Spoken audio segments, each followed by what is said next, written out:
Picture ಇರಲಿಲ್ಲ. TV cinema ಎಲ್ಲ ಕಡಿಮೆ. ಸಿನಿಮಾ ನೋಡ್ಬೇಕಾದ್ರೆ ಎಲ್ಲ ಮಾಗಡಿಗೆ ಬಸ್ ಮಾಡ್ಕೊಂಡು ಬರ್ಬೇಕಾಯ್ತು. ಮುಂದೆ ಒಂದು ಥಿಯೇಟರ್ ಇತ್ತು ಅಂತ ಕಾಣಿಸ್ತದೆ ಅವಾಗ. ನಿರ್ಮಲಾ ಥಿಯೇಟರ್ ಇದ್ರು, ಆಮೇಲೆ ಬಾಲಾಜಿ ಅವ್ರದ್ದೊಂದಾಯ್ತು, ರಂಗನಾಥ್ ಅವ್ರದ್ದು. ಆವಾಗ ಈ ನಾವು ಬೇಸಿಗೆನಲ್ಲಿ ನಮ್ಮ ಜನ ಈ ಸುಗ್ಗಿನಲ್ಲಿ ನಾಟಕ ಆಡ್ತಕ್ಕಂಥದ್ದು, ಅದ್ರ ಮುಖಾಂತರ ಜನಗಳಿಗೇನೋ ತಿಳುವಳಿಕೆ ಕೊಡಬೇಕು ಅಂತ ಹೇಳಿ ನಮ್ಮ ಹಿರಿಯರು ಈ ಒಂದು ರಂಗಗೀತೆಗಳನ್ನ, ರಂಗ ಪ್ರವೇಶಗಳನ್ನ ಮಾಡ್ಕೊಂಡು ಬಂದಿರ್ತಕ್ಕಂಥದ್ದು ನಾವು ನೋಡ್ತಾ ಇದ್ದೀವಿ.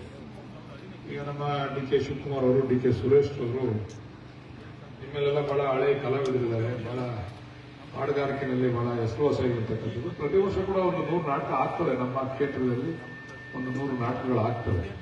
ಅವರಿಗೆ ಒಂದು ಉತ್ತೇಜನ ಕೊಡಬೇಕು ಅಂತೇಳಿ ಈ ಕಾರ್ಯಕ್ರಮವನ್ನು ಮಾಡಿದ್ದೇವೆ. ನಮ್ಮ ಗುರುಗಳು ನಾರಾಯಣಪ್ಪನವರಂತವರು ಕೂಡ ಅನೇಕ ಜನಗಳಿಗೆ ಅವ್ರ ಸನ್ಮಾನ ಇಟ್ಕೋಬೇಕು. ಯಾರ್ಯಾರು ನಮ್ಮ ತಾಲೂಕಿನಲ್ಲಿರ್ತಕ್ಕಂಥ ಎಲ್ಲ ಮಾಸ್ಟರ್ಗಳಿಗೆ ಮತ್ತೆ ಆ ಸಂಬಂಧ ಅದಕ್ಕೆ ಅವ್ರ ಜೊತೆಗೆ ವಾದ್ಯ ತಂಡಕ್ಕೆ ಅದು ಮಾಡ್ತೀವಿ. ಈ ಸರಿ ಕೊಡ್ತೀವಿ. ಆಯ್ತು, ಈಗ ಆಯ್ತು ಬಿಡ, ಬೈಬಿಡ, ಮಾಡ್ತೀನಿ. ಆಯ್ತು, ಒಪ್ಕೊಂಡು ಆಯ್ತಲ್ಲಪ್ಪ, ಅಪ್ಪಣೆ ಕೊಟ್ಟು ಆಯ್ತಲ್ಲಪ್ಪ, ನೀವು ಹೇಳಿದ್ಗೆ ನಮ್ಮ ಖಂಡಿತ ಮಾಡ್ತೀವಿ.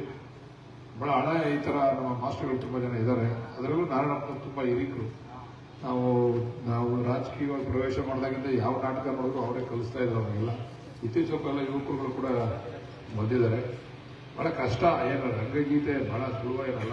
ಅದಕ್ಕೆಲ್ಲ ಗಂಟು ನನಗೂ ಒಂದ್ಸಲಿ ನಾಟಕ ಕಲೀರಿ ಅಂದ್ರು, ಅರ್ಧಂಬರ್ಧ ಅದು ಆಡಲಿ, ಯಾಕೋ ಗಂಟು ಸರೋಲ್ಲ ಬಿಡ್ಬಿಡಿ ಅದಕ್ಕೆ.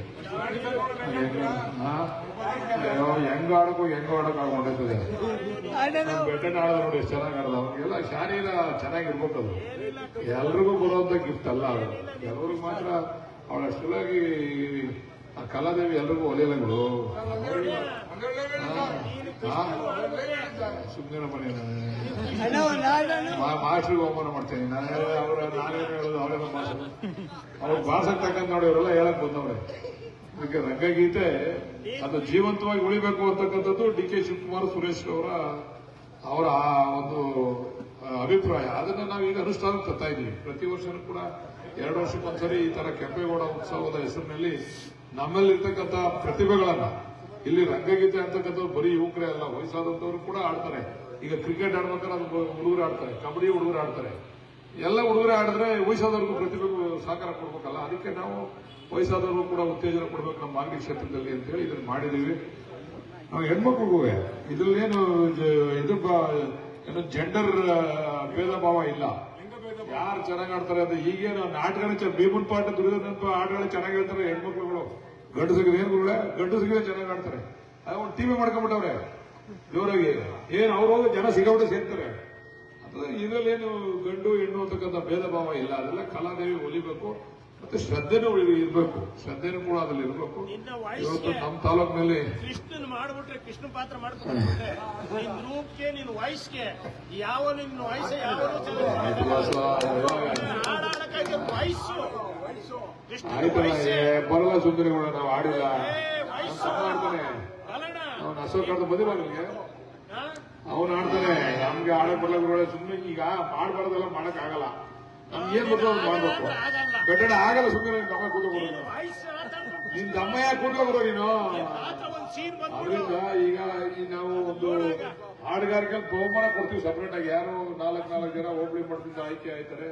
ಅನಂತರ ನಾವು ಕೆಂಪೇಗೌಡ ಉತ್ಸವದಲ್ಲಿ ಆ 4 ಜನಕ್ಕೂ ಕೂಡ ಬಣ್ಣ ಅವ್ರು ಕೇಳ್ತಕ್ಕಂಥ ಮೇಕಪ್ ಎಲ್ಲ ಮಾಡಿ ಸೀನ್ ಕ್ರಿಯೇಟ್ ಮಾಡಿ ಆಡಿಸ್ತೀವಿ. ಮೊದಲೇ ನಮ್ಗೆ ಅವರಿಂದ ಮಾಹಿತಿ ತಗೊಂಡು ಅದನ್ನು ಕೂಡ ಒಂದು ಮಾಡ್ತಾ ಇದ್ದೀವಿ. ಅದರ ಜೊತೆಯಲ್ಲಿ ಕೆಂಪೇಗೌಡ ಉತ್ಸವದಲ್ಲಿ ಬಹುಮಾನ ಕೊಡ್ತಕ್ಕಂಥದ್ದು. ಮತ್ತೆ ಇಲ್ಲೆಲ್ಲ ಬಂದಿರತಕ್ಕಂಥವ್ರಿಗೆಲ್ಲ ಕೂಡ ನಮ್ಮ ಸುರೇಶ್ ಅವರು ಸೆಲೆಕ್ಟ್ ಮಾಡಿದ್ದು ಅದನ್ನ.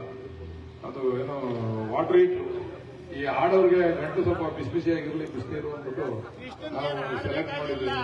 ಕೃಷ್ಣನ್ ವಾಯ್ಸೇ ಸಾಕು. ನಿನ್ನ ವಾಯ್ಸ್ ಆಗಿದೆ, ವಾಯ್ಸ್ ಯಾವ ರಾಶಿದೊಂದು ಇಲ್ಲ. ಆಯ್ತು ಬಾಸ, ನಿನ್ನ ಅಮ್ಮ ಸುಂದರ ಬಿಟ್ಟ ಸಾರಿ ಕೃಷ್ಣನ್ ಮಾಡ್ಕೊಂಡು ಒಂದೇ ಒಂದು ಸೀನ್ ಬಂದು ಹೊಂಟದು. ನೋಡು ನಿನ್ನ ಆಯ್ತಪ್ಪ, ಆಯ್ತು ಅದು ಮಾಡ. ಎಲ್ಲ ಆಡಿಸ್ಬಿಟ್ಟಿದ್ದೆ, ಇನ್ನೊಂದ್ಬಿಟ್ಟಿದ್ದೀನಿ, ಮಾಡ್ಬಿಡ್ತೀನಿ ಬಿಡ. ಆಯ್ತು. ಎಲ್ಲ ಎಷ್ಟು ಜನ ನೋಂದಣಿ ಮಾಡ್ಕೊಂಡವ್ರು ಬರುವೆ ಅಲ್ಲ, 2 ಹುಬ್ಳಿಯಿಂದ ಟೌನು ಸೇರಿ ನೀನೊಂದ್ಸಾರಿ ಕೃಷ್ಣ ಬರ್ಲಿ. ಇನ್ನು ಇವತ್ತು ಲಾಸ್ಟ್ ಸಾಯಂಕಾಲ ಇದನ್ನ ಉತ್ತಮವಾದವ್ರನ್ನ ಆಯ್ಕೆ ಮಾಡಿ ಬಹುಮಾನ ಕೊಡೋಣ. ಎಲ್ರಿಗೂ ಒಳ್ಳೇದಾಗ್ಲಿ. ಇದು ಉದ್ದೇಶ ಏನಂತಂದ್ರೆ ನಮ್ಮ ಪ್ರತಿಭೆಗಳಿಗೆ ಕೆಲವರಿಗೆಲ್ಲ ಆಯ್ಸ್ಗಳು ಆಡ್ಬೇಕು ಅನ್ನೋ ಒಂದು ಕಾಯಿಸಿರ್ತದೆ, ಅದು ಜಾಗ ಇರಲ್ಲ ಆಡ್ಸೋದಕ್ಕೆ. ಎಲ್ಲರೂ ಹೋಗಿ ನಾಟಕ ಆಡಕ್ಕಾಗಲ್ಲ, ಅದಕ್ಕೆ ಒಂದು ಅವಕಾಶವನ್ನು ಕಲ್ಪಿಸ್ಕೊಟ್ಟಿದ್ವಿ. ಇದರ ಸದುಪಯೋಗನೆಲ್ಲ ಪಡಿಸ್ಕೋಬೇಕು ಅಂತಕ್ಕಂಥದನ್ನ ಹೇಳ್ತಾ ಎಲ್ಲರೂ ಕೂಡ ಕೆಂಪೇಗೌಡ ಉತ್ಸವದಲ್ಲಿ ಭಾಗವಹಿಸಬೇಕು. 25ನೇ ತಾರೀಕು 26 ಯಾವತ್ತಪ್ಪ ಇವ್ರದ್ದು ರಂಗಗೀತೆ, ಇವ್ರದ್ದು ಫೈನಲ್ ಯಾವತ್ತು? 26ನೇ ತಾರೀಕು ರಂಗಗೀತೆ ಫೈನಲ್ ಇರ್ತದೆ. ಅದರಿಂದ 25, 26, 27, 28 4 ದಿವಸ ಕೂಡ ಮಾಗಡಿನಲ್ಲಿ ಕೆಂಪೇಗೌಡ ಉತ್ಸವದ ಹೆಸರಿನಲ್ಲಿ ಮಾಗಡಿ ಹಬ್ಬವನ್ನು ಮಾಡ್ತಾ ಇದ್ದೀವಿ. ದಯಮಾಡಿ ಎಲ್ಲರೂ ಕೂಡ ಭಾಗವಹಿಸಬೇಕು ಅಂತ ಅವರಲ್ಲಿ ನಾನು ಸವಿನಯ ಪ್ರಾರ್ಥನೆಯನ್ನ ಮಾಡಿ ನಮ್ಮ ಗುರುಗಳಿಗೆ ಮತ್ತೊಮ್ಮೆ ವಂದಿಸಿ ನನ್ನ ಮಾತನ್ನು ಮುಗಿಸ್ತೀನಿ. ನಮಸ್ಕಾರ. ನಮ್ಮ ಜಡ್ಜ್ಗಳು ತುಮಕೂರಿಂದ ಬಂದಿದ್ದಾರೆ, ತುಂಬಾ ಧನ್ಯವಾದ ಗುರುಗಳೇ. ನಮ್ಗೆ ಅವ್ರು ಚಾನಲ್ ಕೊಟ್ಟಿದ್ದೀರಾ, ಊಟ ವಿಚಾರ ಚೆನ್ನಾಗಿದೆ, ಊಟ